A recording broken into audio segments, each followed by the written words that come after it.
우리 한번 크게 한번 따라해 보겠습니다. 최선을 다하셨습니까? 우리 옆에 있는 분을 보시면서 다시 한번 우리 인사하겠습니다. 최선을 다하셨습니까? 저는 웃긴 이야기를 하지 않았는데도 불구하고 이 질문 앞에 우리 모두는 웃을 수밖에 없는 지난 10개월의 삶을 살았습니다. 사람들이 향해서 최선을 다하셨습니까? 할 때는 좀 부담이 없이 최선을 다하지 못한 것 어떻게 알고 나에게 그렇게 물어보느냐, 우리는 그냥 웃으면서 넘어갈 수 있지만은 오늘 본문의 제목 말씀처럼 최선을 다했는가, 이것은 제가 여러분에게 시켜서 한 말씀도 아니고 오늘 저에게 주시고 우리 모두에게 주시는 하나님의 질문입니다. 과연 최선을 다했는가?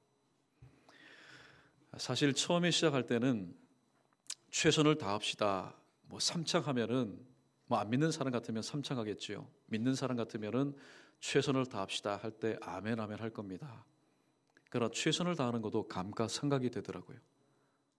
지금쯤에 혹은 연말쯤에 말씀 묵상하다가 기도하는 중에 하나님이 너 과연 최선을 다했느냐라는 그런 음성을 들려주실 때에 오늘 우리는 어떻게 답변을 해야 될까요? 또 최선을 다하지 못했다면은 그래도 하나님께서 최선을 다하지 못했던 나에게 최선을 다했느냐, 이렇게 질문하지 않으면 우리는 사생자입니다. 우리를 포기하신 겁니다. 우리를 잊어버린 겁니다. 그럼에도 불구하고 이 연말 말미쯤에 그래도 우리의 양심을 통해서 너는 최선을 다했느냐 물어보시는 것은 그래도 끝까지 우리를 놓지 아니하시고 우리를 붙잡아 주시는 하나님의 사랑에 근거한 마지막 음성인 것을 우리는 깨닫습니다. 그러므로 오늘 우리 모두에게 최선을 다했는가라는 이 하나님의 음성을 통해서 두 가지를 점검해 봅니다. 우리가 왜 최선을 다하지 못했던가, 그 원인과 이유가 무엇인가, 두 가지를 말씀드리고 또 마지막 대지에서는 그러면은 최선을 다하는 것은 무엇이냐, 어떻게 하는 것이 최선을 다하는 것이냐, 최선의 모델은 누구이시냐, 말씀을 통해서 함께 나누고자 합니다. 자, 먼저 우리에게 주시는 첫 번째 교훈, 최선을 다하지 못하는 이유가 뭘까? 물론 우리의 머리 숫자대로 또 우리의 관계된 모든 일들대로 원인들 또 이유들 많을 겁니다.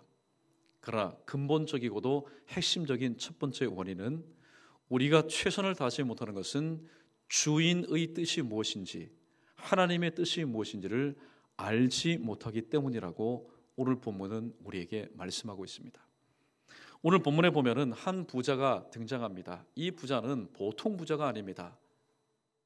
갑부입니다. 거부입니다.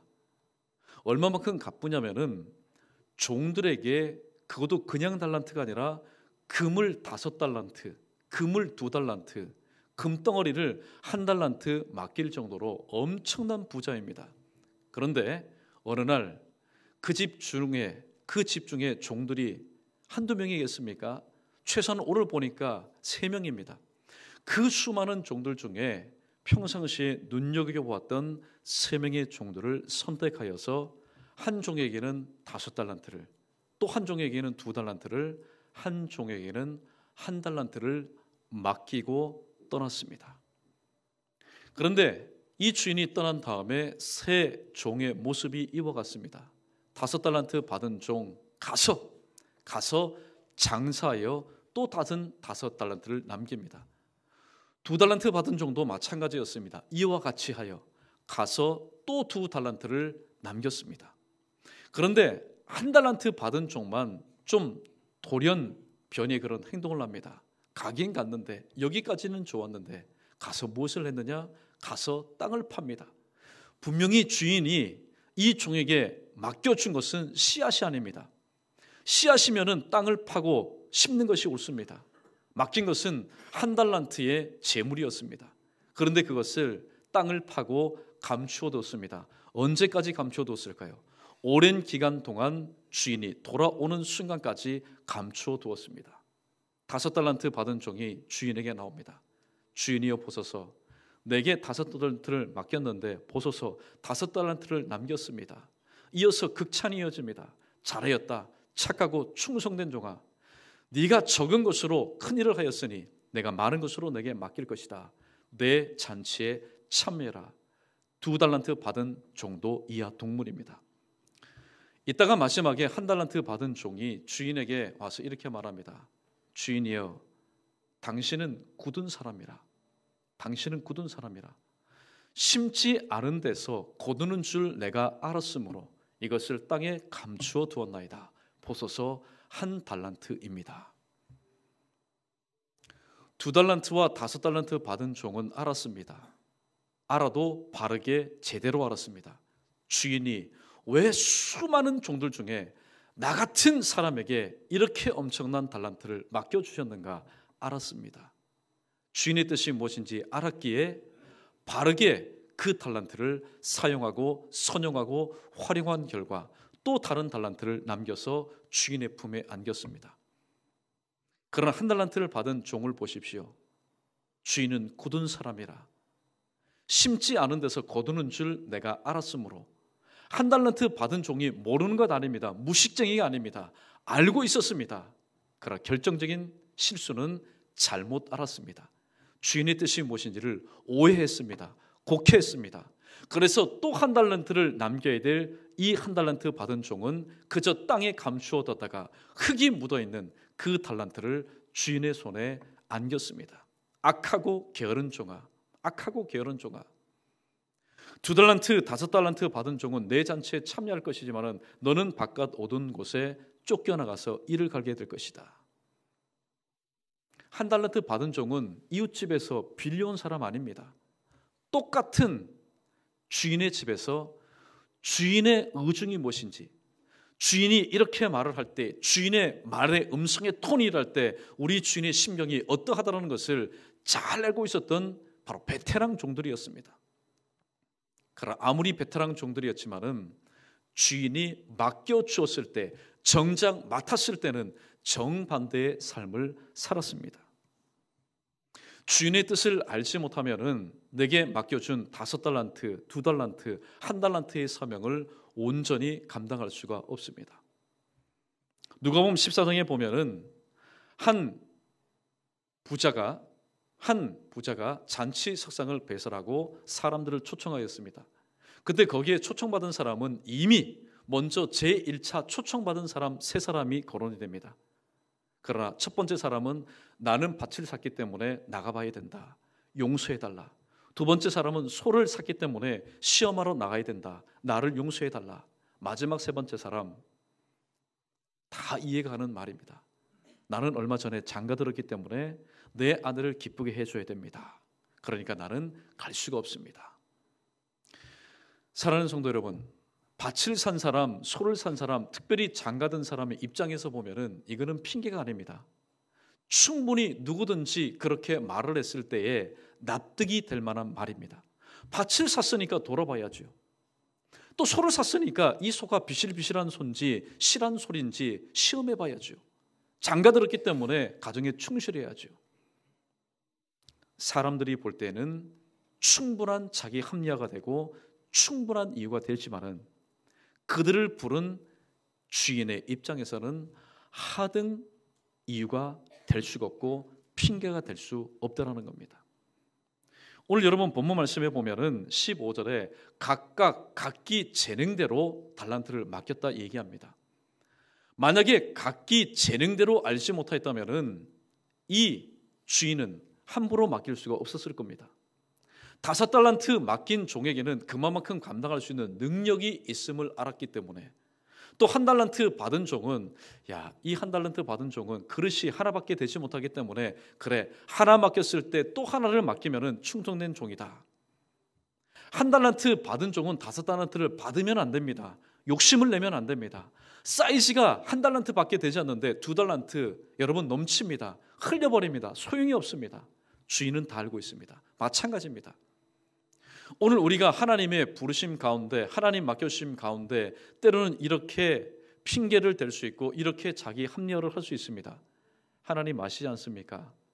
하나님이 내게 주신 밭, 하나님이 내게 주신 소, 하나님이 내게 주신 배필로 인해서 내가 지금 가봐야 되겠습니다. 하나님의 이 자리에 내가 참여할 수 없습니다. 그러나 하나님께서 보십시오. 밭을 주시고 또 소를 주시고 또 배필을 주신 것, 하나님의 잔치석상보다도 하나님보다도 더 귀하게 여기라고 주신 것 절대로 아닐 겁니다.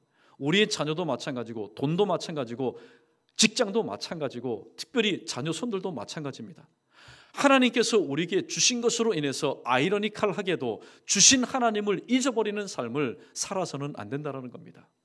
한 달란트 받은 종의 실수가 바로 이겁니다. 내게 한 달란트를 주신 그 주인을 잊어버렸습니다. 그 주인은 굳은 사람인 줄 알았습니다. 심지 않은 데서 거두는 줄 알았습니다. 한 달란트를 금나와라 뚝딱해서 2달란트 만드는 능력의 주인으로 알았습니다. 근데 잘못 알았습니다. 오늘 우리도 마찬가지입니다. 하나님께서 우리에게 2016년도, 2015년도 송구영신 예배 때 우리 나름들에게 말씀의 은혜를 주셔서 2016년도는 지난 해와는 달리 살아야지, 나름대로 일을 문 분도 있을 것이고 나름대로 결단을 하신 분도 있을 겁니다. 초창기에 우리의 모습은 어떻습니까? 최선을 다하자, 최선을 다하자, 최선을 다하자. 그러나 지금 우리의 모습은 어떻습니까? 주 안에서 하나 되는 것도 마찬가지고 예배 드림도 또 가르침도 또 선교하는 것도 구제하는 것도 교제하는 것도 믿음, 소망, 사랑의 삶도 우리는 오늘 또 최선을 다하는가? 최선을 다하지 못한다면 다른 부수적인 원인, 이유 가지고 실경에 붙일 것이 아니라, 아, 맞다, 내게 이 모든 것을 주신 하나님 아버지의 뜻이 무엇인지를 한 달란트 받은 종처럼 내가 곡해하였구나, 내가 그 뜻이 무엇인지를 알지 못하였구나. 여러분, 오늘도 내가 내 잘못이 무엇인지를 알지 못했을 때는 그대로 행해도 상관없습니다. 그러나 깨달았다면 이제 얼마 남지 않았습니다.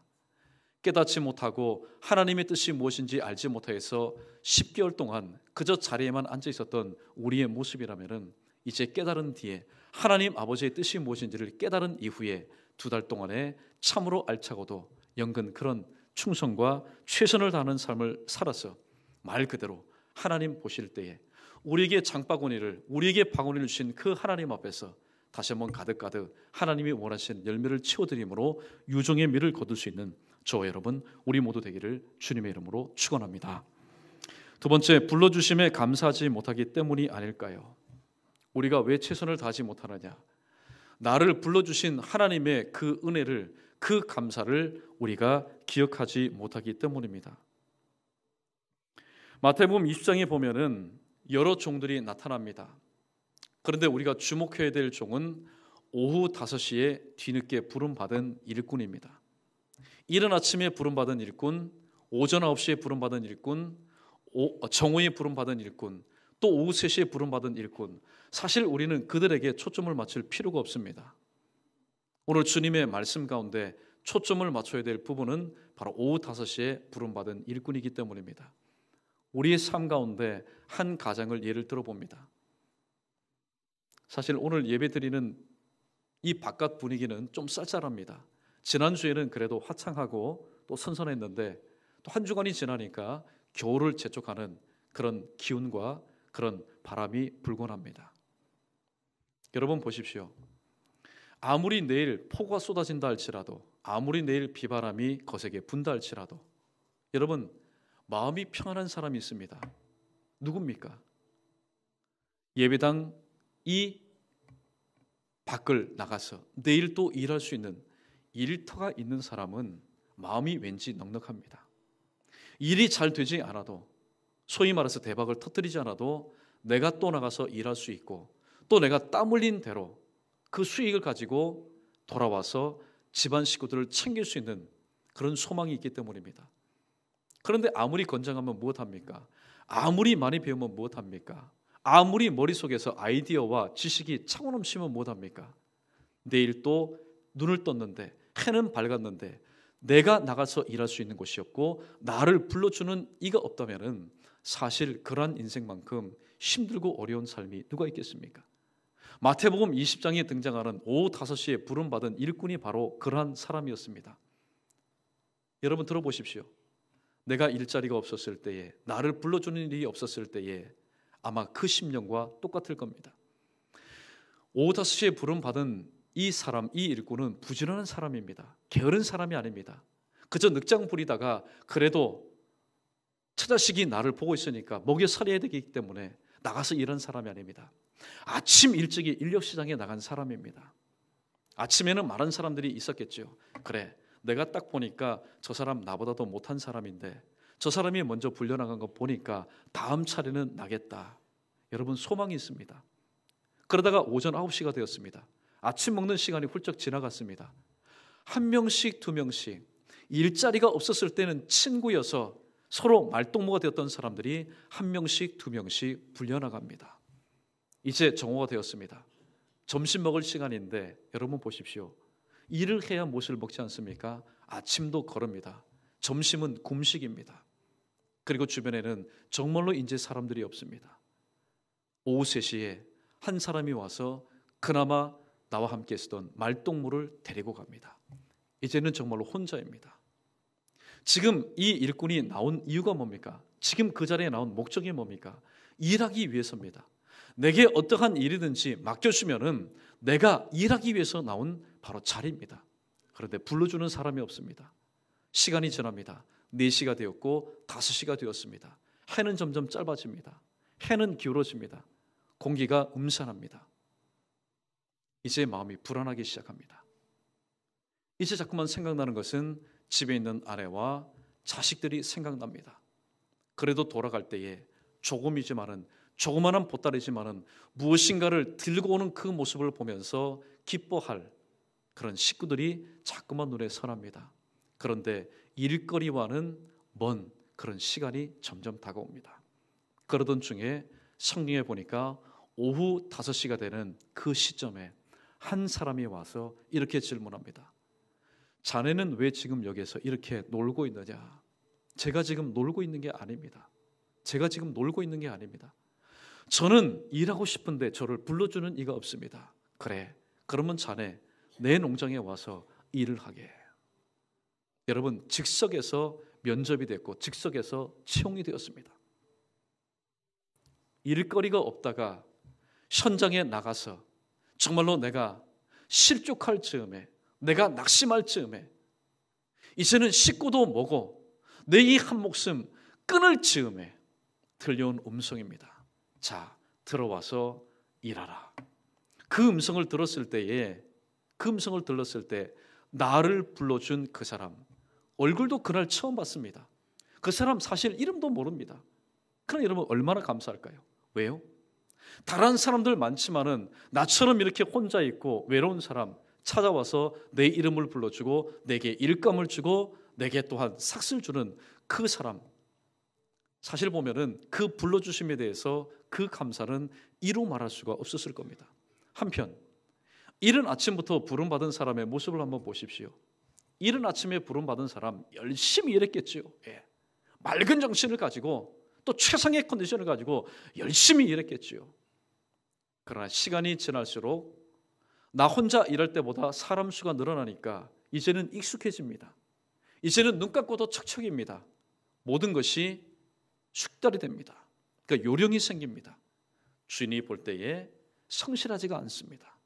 일도 대충대충 합니다. 내가 오전에 이렇게 일했으니 이제 뒤 들어온 사람들이 마무리하면 되지 않겠느냐.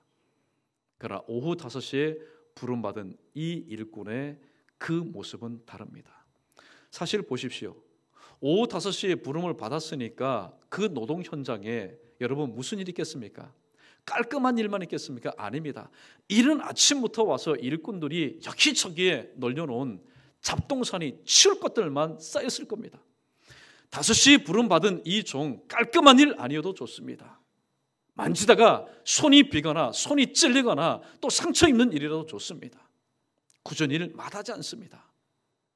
나를 불러주심에 감사였더니 주인이 시키지 않아도 내가 해야 될 일이 무엇인지 눈에 보이는 은혜를 입었다는 겁니다. 사랑하는 성도 여러분, 최선을 다하지 못하고 충성 다하지 못하는 이유가 무엇일까요?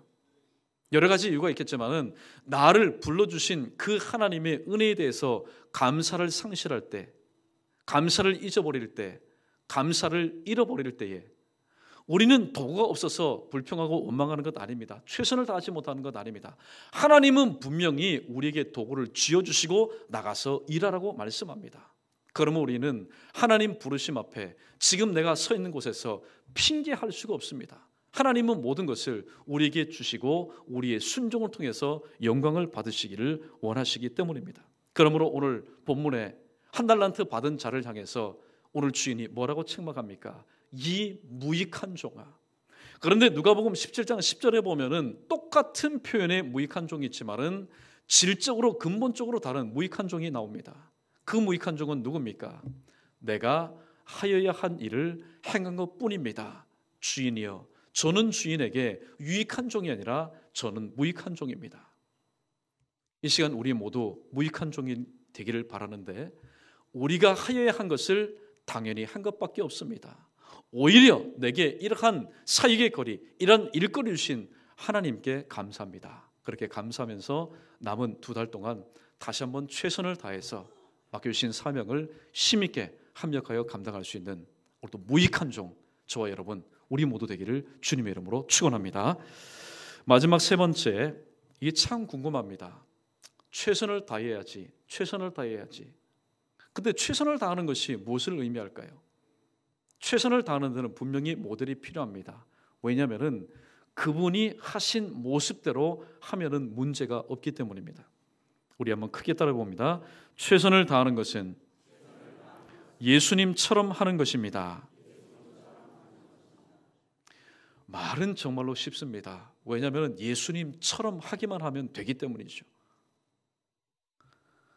한 가지 예를 듭니다. 누가복음 22장 44절 말씀 우리 함께 읽어보겠습니다. 누가복음 22장 44절입니다. 시작. 예수께서 힘쓰고 애써 더욱 간절히 기도하시더니 땀이 땅에 떨어지는 핏방울 같이 되더라. 아멘. 3번째 대제의 말씀, 최선을 다하는 것은 예수님처럼 하면 되는 것입니다. 근데 대제의 말씀은 충분히 따라할 것 같습니다. 그런데 오늘 딱 잘라서 기도에 최선을 다하셨던 예수님의 모습을 바라보니 몸이 사려집니다.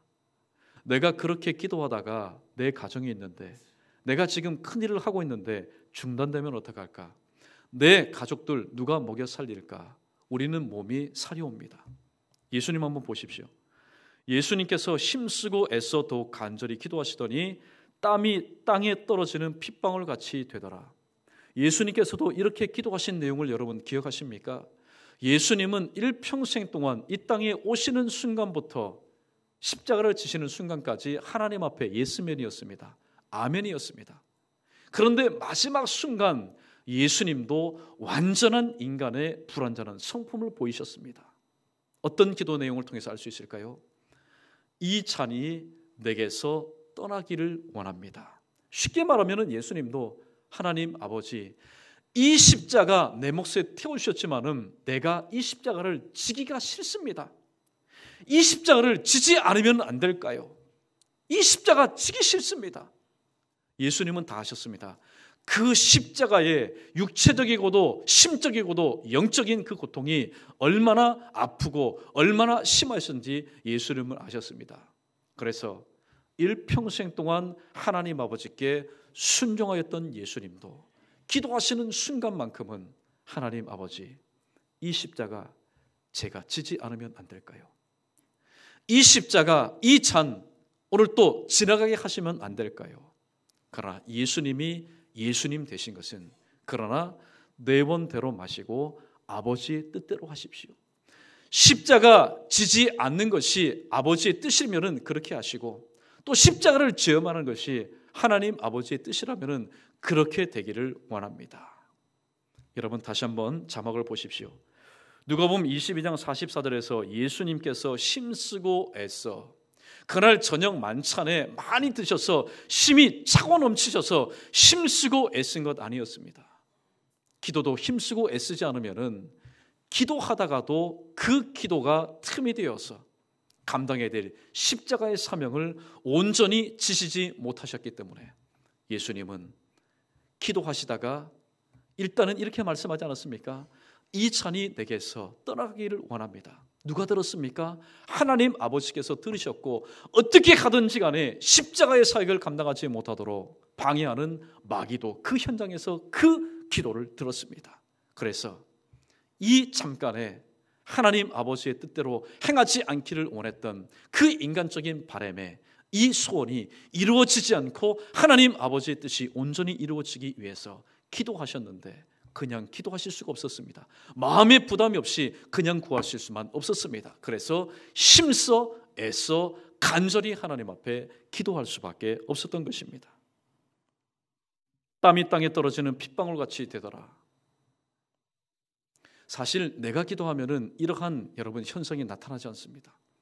그러나 성령께 붙잡히바 되어서 기도하시는 분들 보면은요, 떨어지는 땀방울이 핏방울처럼 붓지는 않지만은 그 땀방울이 여러분 보십시오. 사람 몸에서 마지막에 나오는 게 뭔지 아십니까? 처음에는 물이 나옵니다. 그 다음에는 피가 나옵니다. 피가 나오면 그 자리에 나중에 진액이 나옵니다. 예수님께서는 진액, 사력을 다해서 하나님 앞에 최선을 다해서 마지막 내게 맡겨주신 사명을 감당할 수 있도록 기도하셨는데 오늘 이 말씀 앞에 부끄럽지만은 저와 여러분 최선을 다하는 것은 예수님처럼 하는 것입니다. 다 동의하고 제청했지만은 그러한 기도의 삶을 단 한 번이라도 살아본 적이 있던가? 이 질문 앞에 우리의 모습을 다시 한번 돌아볼 필요가 있습니다. 또 여러분 마지막 우리 이번은 한번 찾아서 한번 읽어보겠습니다. 사도행전 20장 18절 말씀입니다. 사도행전 20장 18절 말씀.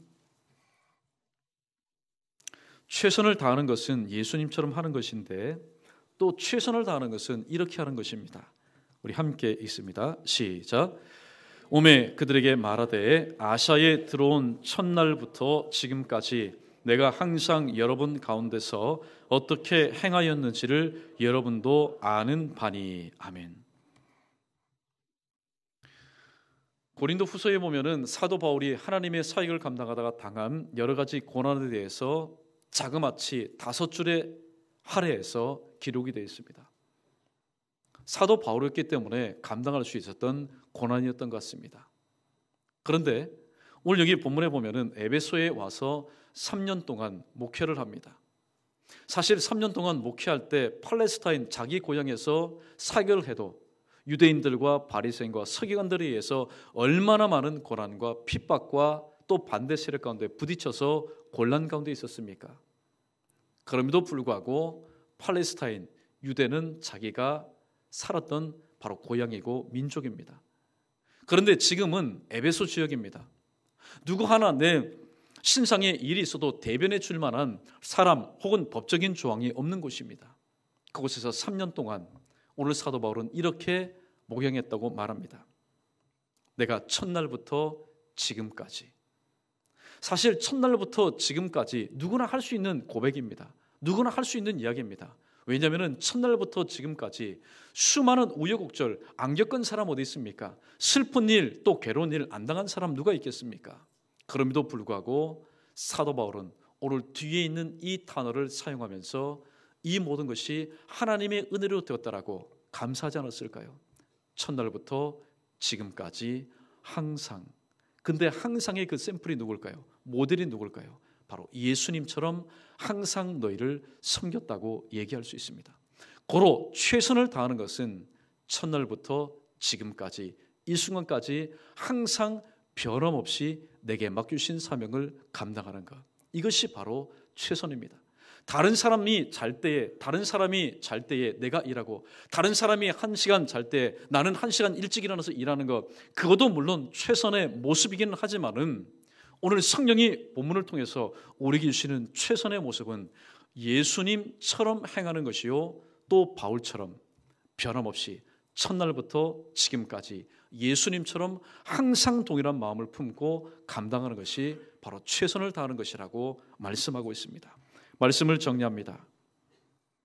하나님 허락하신 10월 23일 이제 넷째 주간의 사역을 앞두고 저희는 예배하는 가운데 있습니다. 하나님이 오늘 우리에게 최선을 다했는가 물어보시는 것, 우리 각자를 향해서 받으실 영광이 또 따로 있고 우리를 사랑하시는 이유 아니겠습니까?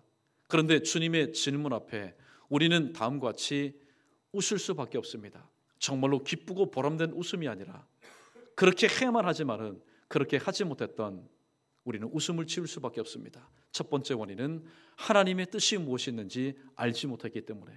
그 다음에 두 번째는 주님의 부르심에 대해서, 처음 불러주심에 대해서 나에게 일감을 주시고 나에게 일을 주시고 또 나를 하나님의 자녀로 인정하여 주신 그 불러주신 감사를 우리가 잊어버렸기 때문에 최선을 다하지 못하였다는 겁니다. 그렇다면 이제 이 원인을 깨달았으니 이제부터 우리가 최선을 다해야 되겠는데, 그러면 최선을 다할 때 우리의 롤모델이 누구냐?